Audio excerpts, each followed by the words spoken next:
अगस्त 2017 एक हृदयहीन कपल पति ज़ाचरी कोहेन और पत्नी शेयन हैरिस ने अपने बच्चे को धीमी, पीड़ादायक और दर्दनाक मौत मरने के लिए अकेला छोड़ दिया। एक अंधेरे कमरे में उस कपल ने अपने 4 महीने के बच्चे स्टर्लिंग कोहेन को उसके यांत्रिक झूले में तब तक सुलाए रखा जब तक कि वह मर नहीं गया। किसी ने भी बच्चे का डायपर नहीं बदला और वह मरने से पहले लगभग 2 हफ्तों तक बिना किसी भोजन या पानी के रहा। बच्चे को डायपर रैश हो गया जो उसकी स्किन को निगल गया और उसके मल से ई कोली नामक बैक्टीरिया उसके रक्त प्रवाह में प्रवेश कर चुका था। यहाँ तक कि मक्खियों ने बच्चे के डायपर में अंडे दे दिए थे। इसके परिणाम स्वरूप कीड़े कई दिनों तक उसके डायपर में रेंगते रहे। पूरी कहानी जानने के लिए वीडियो को एंड तक देखें। अगर चैनल पर नए हैं तो चैनल को सब्सक्राइब कर लें और हमारी अगली वीडियो की नोटिफिकेशन के लिए बेल आइकन को प्रेस करना ना भूलें।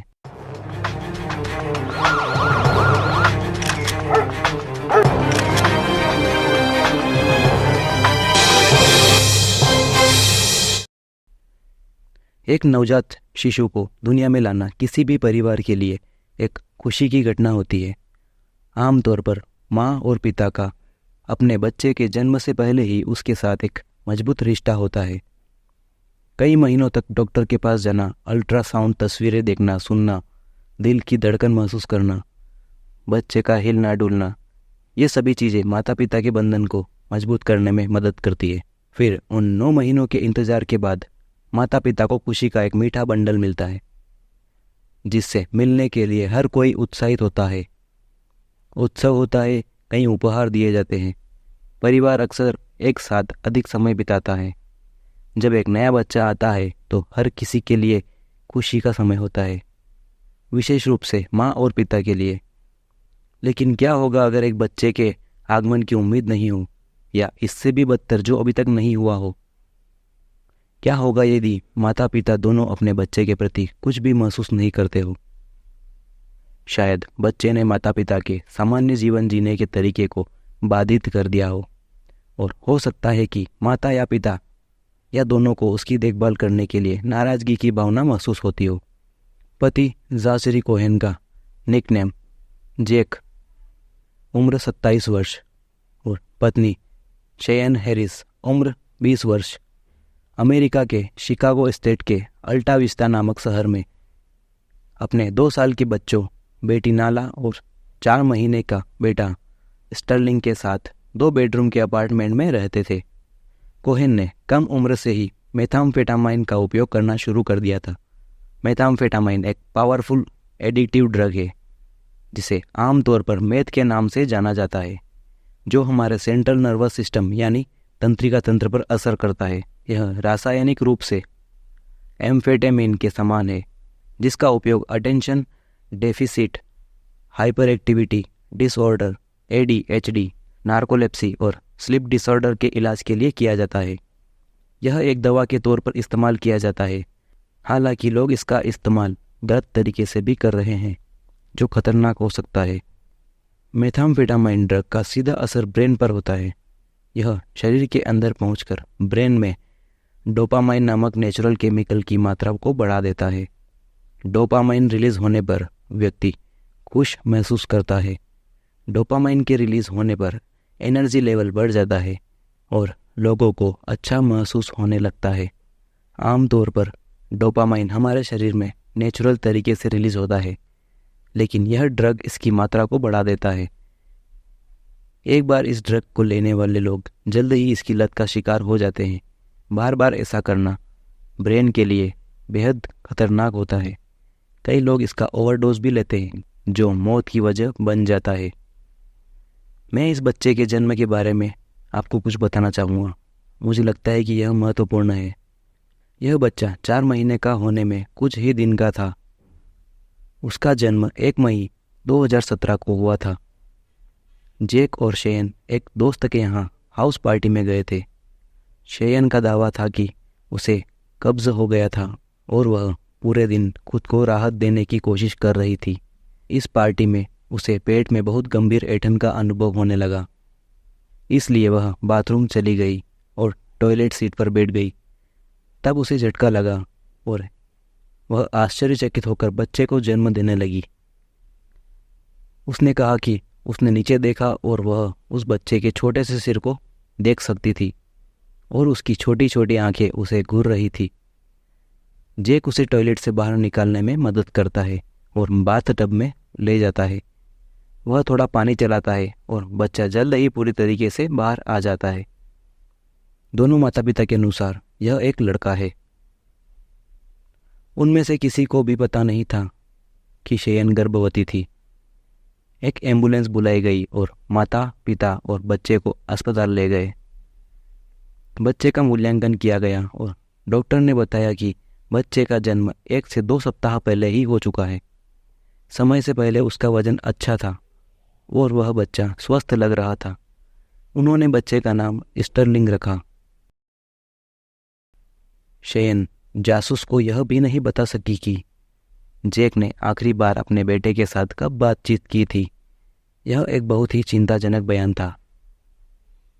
वह जासूसों को बताती है कि एक दिन पहले ही उसने स्टर्लिंग का डायपर बदला था और उसे खाना भी खिलाया था। उसने उसे झूले में लेटाया और वह सो गए। उसने जासूस से कहा कि उसे याद नहीं है कि उस वक्त समय क्या था, हालांकि यह समय अगली सुबह तक नहीं था। यह उसकी बेटी का डायपर बदलने और उसे नाश्ता देने के लिए कुकीज खिलाने के बाद का समय था, लगभग 11 से 11:30 बजे के बीच। यह एक बच्चे को अकेले छोड़ने और विशेष रूप से उसे दूध न पिलाने के लिए बहुत अधिक समय है।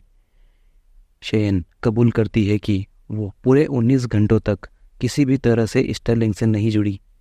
भाव शून्य होकर उसने कुछ आंसू बहाए और कहा कि उसे उस पर और अधिक जांच करनी चाहिए थी, लेकिन उसे नहीं लगा कि कुछ भी गलत है क्योंकि उसने उसे रोते हुए नहीं सुना था। उस दिन शेयन के मुंह से कुछ भी सच नहीं निकला था। आश्चर्यजनक रूप से जैक और शेयन दोषी नहीं थे। उन्हें तुरंत गिरफ्तार नहीं किया गया। ऐसा तब तक नहीं हो सकता था जब तक कि करीब 2 महीने बाद तक पुलिस ने उनके खिलाफ मामला नहीं बना लिया था। पुलिस को उनकी गिरफ्तारी से पहले कोई कसर नहीं छोड़नी थी।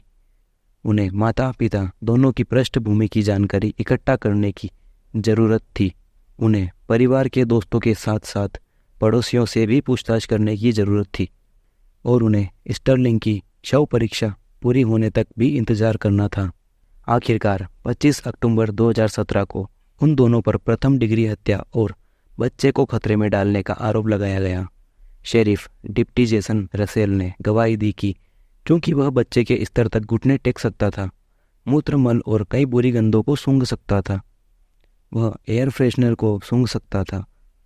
शेयन ने तो वास्तव में झूले के नीचे 2 एयर फ्रेशनर भी रखे थे क्योंकि बच्चे से आने वाली बदबू उल्टी के लायक थी। उस कमरे में वह एक साथ रखे हुए ताज़ा डायपर देख सकता था, लेकिन पूरे अपार्टमेंट में कहीं भी स्टर्लिंग का कोई भी गंदा डायपर नहीं मिला। एक बोतल झूले के सामने फर्श पर पड़ी थी, लेकिन उसके अंदर का फॉर्मूला बहुत पुराना था और कमरे में तापमान 81 डिग्री था।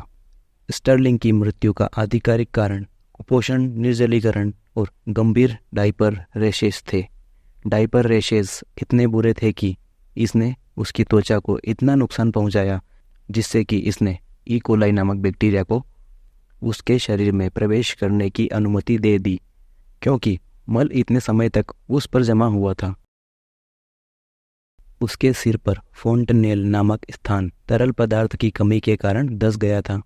न तो जैक या शेयन ने स्टर्लिंग की देखभाल की थी और न ही उसे कुछ खिलाया था, और जैसा कि चिकित्सा परीक्षक ने गवाही दी थी कि 10 से 14 दिनों तक के बीच कहीं भी स्टर्लिंग को भारी गंदे डायपर को बदला नहीं गया था। उसके डायपर में मल इतने लंबे समय तक था कि वह वास्तव में विघटित होना शुरू हो गया था।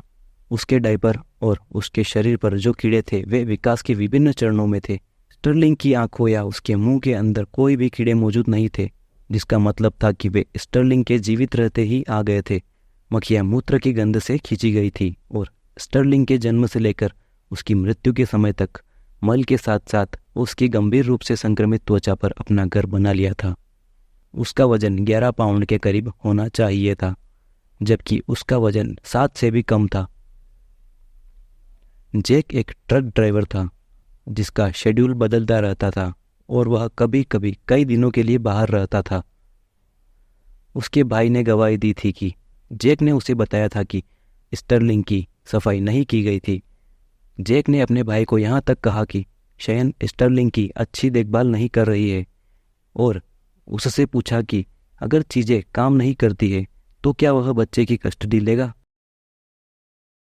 जैक ने गवाही दी कि 28 अगस्त को स्टर्लिंग की मृत्यु से 2 दिन पहले वह कमरे के अंदर गया और उससे बातचीत की। उस वक्त उसने स्टर्लिंग को जीवित देखा था। उसका मानना था कि कमरे में गंदे डायपर के एक बैग से स्मेल आ रही थी, इसलिए उसने यह सोचकर कूड़े के इस बैग को बाहर निकाल दिया। वह बाद में ट्रकिंग कार्य पर जाने के लिए निकल गया। 2 दिन बाद जिस दिन स्टर्लिंग मृत पाया गया, जैक ने कहा कि वह सुबह 6 बजे के करीब घर पहुंचा और वह सीधे सोने चला गया। जैक अच्छी तरह से जानता था कि स्टर्लिंग को घर पर लगातार उपेक्षित किया जा रहा था। वास्तव में जैक को पूरे समय अपने बेटे के साथ बहुत कम लेना देना था। असल में जैक को विश्वास नहीं था कि स्टर्लिंग उसका ही बच्चा था, क्योंकि शयन के जॉर्डन नाम के एक दोस्त के साथ भी संबंध थे।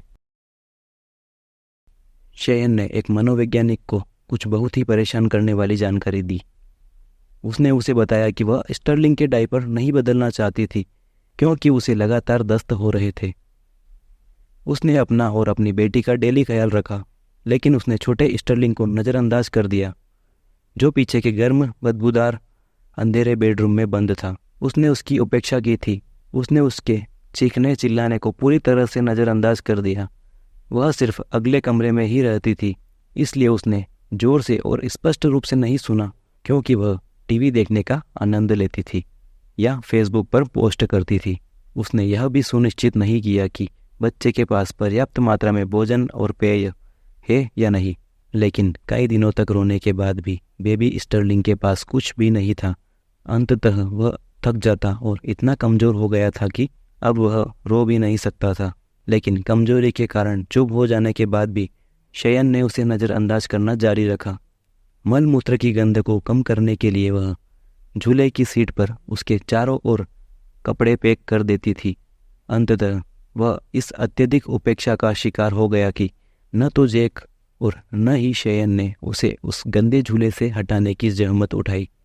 उन्होंने लोगों या पुलिस के घर पहुंचने से पहले उसे साफ करने की कोशिश भी नहीं की। शयन ने स्टर्लिंग से नाराज़गी जताई। शयन ने उसके और जैक के बीच समस्याएं पैदा करने के लिए उस बच्चे को दोषी ठहराया। जैक इस बच्चे के साथ कुछ भी नहीं करना चाहता था। कारण यह है कि जैक को विश्वास नहीं था कि स्टर्लिंग उसका बच्चा था, जिससे दोनों पति पत्नी के बीच बड़े मुद्दे पैदा हो गए। मुकदमे में जैक ने शयन को दोष दिया। उसने कहा कि उसने बहुत काम किया और शयन ही थी जो उसकी देखभाल के लिए मुख्य रूप से जिम्मेदार थी। जैक ने कहा कि उसने स्टर्लिंग की देखभाल के लिए गलत व्यक्ति पर भरोसा किया था। उसने कहा कि वह स्टर्लिंग की भयावह स्थिति से अनजान था। इनमें से उसके किसी भी कथन में रत्ती भर भी सच्चाई नहीं थी। उसने ऐसा कुछ भी नहीं किया जो एक पिता को करना चाहिए था। मुकदमे के दौरान अभियोजन ने जैक से यह भी स्वीकार करवाया कि उसने स्टर्लिंग की तुलना में अपने कुत्ते की बेहतर देखभाल की। वह जानता था कि स्टर्लिंग की गंभीर रूप से उपेक्षा की जा रही थी और शयन की तरह उसने भी स्टर्लिंग की मदद करने के लिए कुछ नहीं किया। ठीक शयन की तरह उसने भी छोटे स्टर्लिंग के रोने को नज़रअंदाज कर दिया। उसने यह कहने का प्रयास किया कि मरने से कुछ दिन पहले ही उसने स्टर्लिंग की चीज़ें खरीदने के लिए पैसे जुटाने के लिए अपनी दवाएं बेच दी जिनकी उसे ज़रूरत थी। हालांकि उसके पास वह सब कुछ था जो उसे चाहिए था। उस अपार्टमेंट में स्टर्लिंग की देखभाल के लिए उसके पास फॉर्मूला और बेबी डायपर दोनों थे, इसलिए उसकी देखभाल करने के लिए चीज़ें न होने की बात तो नहीं थी। यह पूरी तरह से सिद्ध था कि वह उसकी देखभाल नहीं करना चाहता था। जैक मुकदमे में खड़े होने वाले सबसे बुरे लोगों में से एक था। उसने गवाही देकर खुद पर कोई भी एहसान नहीं किया। उसने खुद को बचाने के लिए कुछ भी नहीं कहा और वास्तव में उसने खुद को जूरी के सामने बहुत बुरा दिखाया। वह काफ़ी समय से जानता था कि स्टर्लिंग गंभीर संकट में है। शुक्र है कि जूरी ने उसके झूठ को ठीक से समझ लिया और उसे हत्या और बच्चे को खतरे में डालने का दोषी ठहराया और उन्होंने उसे पैरोल के बिना आजीवन कारावास की सज़ा सुनाई। मुकदमे में शयन के बचाव पक्ष ने भी जूरी की आंखों पर पट्टी बांधने की कोशिश की। उसके वकील ने कहा कि यह हत्या का मामला नहीं है। शेयन ने नहीं बल्कि अवसाद और नशीली दवाओं के दुरुपयोग ने स्टर्लिंग को मारा। वह नहीं चाहती थी कि वह मर जाए। उसके वकीलों ने यह कहने की कोशिश की कि चूंकि शेयन ने स्टर्लिंग का शारीरिक शोषण नहीं किया था, इससे साबित होता है कि उसका उसके प्रति कोई गलत इरादा नहीं था। शुक्र है कि जूरी ने जैक की तरह ही काम किया। उसे भी फर्स्ट डिग्री हत्या और बच्चे को खतरे में डालने का दोषी पाया गया और बिना पेरोल के जेल में आजीवन कारावास की सजा सुनाई। स्टर्लिंग ने उस गंदे कमरे में कितने दिनों तक अकेले कष्ट सहा। उसे सांत्वना देने वाला, उसे खिलाने वाला, उसके डायपर बदलने वाला कोई नहीं था। क्या आप कल्पना कर सकते हैं कि 10 से 14 दिनों तक यह छोटा बच्चा अकेले रहेगा और इतने लंबे समय तक उसकी देखभाल करने वाला कोई नहीं होगा। वह खुद की देखभाल करने में असहाय था। उन्होंने अपने बेटे को धीमी और भयानक मौत का सामना करने के लिए छोड़ दिया था क्योंकि वे उससे कोई रिश्ता नहीं चाहते थे। उसे उस भयानक अंधेरे कमरे के कोने में एक गंदे रहस्य की तरह उस घृणित झूले में रखा गया था। उन्होंने उसकी चीखों को दबाने के लिए ज़्यादातर समय दरवाज़ा बंद रखा। उन्होंने उसे पीड़ा सहने के लिए छोड़ दिया था और फिर भी वकीलों ने यह कहने की कोशिश की कि कोई दुर्भावना नहीं थी, भले ही वे बच्चा नहीं चाहते थे और भले ही बच्चा जैक का नहीं था। दूसरे जीवित प्राणी के लिए उनकी करुणा की भावना कहाँ है? उनकी मानवता कहाँ है? वो एक बच्चे को मरते हुए कैसे देख सकते हैं? उन्होंने एक डीएनए परीक्षण किया और यह साबित हो गया कि जैक ही बच्चे का असली पिता था। यह सब कुछ ऐसा है जिसे मैं कभी नहीं समझ सकता। डायपर रैश के सबसे गंभीर मामलों में से एक, कीड़े उसकी त्वचा को खा रहे थे और वह यह सब महसूस करने के लिए जीवित था। उन्होंने उसके साथ ऐसा व्यवहार किया जैसे कि वह कोई कचरा था। उसने दर्दनाक मौत को सहन किया। मुझे बहुत खुशी है कि जैक और शेयन दोनों को पैरोल के बिना जेल में जीवन मिला। जिस जेल में शेयन है वहाँ एक जेल डॉक्यूमेंट्री फिल्माई गई थी और उसने साक्षात्कार में भाग लिया था। उसने कैमरे पर स्वीकार किया था कि उसने ऐसा किया था। उसे याद नहीं कि उसने स्टर्लिंग को उस कमरे में कितने दिनों तक अकेला छोड़ा था, लेकिन वह जानती थी कि उसे कई दिन हो गए थे जब वह उसे देखने गई थी। उसने स्टर्लिंग के साथ जो हुआ उसके लिए नशीली दवाओं के दुरुपयोग को दोषी ठहराया। उसने कहा कि अगर मैं नशीली दवा नहीं लेती तो ऐसा कुछ भी नहीं होता। वह कहती रही कि जब वह ड्रग्स ले रही थी तो वह एक अच्छी इंसान नहीं थी। उसने अपनी बेटी का ख्याल रखा तो वह स्टर्लिंग की देखभाल क्यों नहीं कर सकी? यह इससे कहीं अधिक गहरा है कि उसे इस छोटे लड़के की बिल्कुल परवाह नहीं थी। उसने जैक के साथ लड़ाई से अपना गुस्सा और अपनी हताशा को स्टर्लिंग पर उपेक्षित करके उसे मौत के घाट उतार दिया। ये दो लोग हैं जो निश्चित रूप से वहाँ रहने के हकदार हैं जहाँ वो है, और यह इस कहानी का अंत है। मैं इस वीडियो को देखने के लिए आपको बहुत बहुत धन्यवाद देना चाहता हूँ। इसी तरह के और वीडियोस के लिए हमारे चैनल को सब्सक्राइब करें।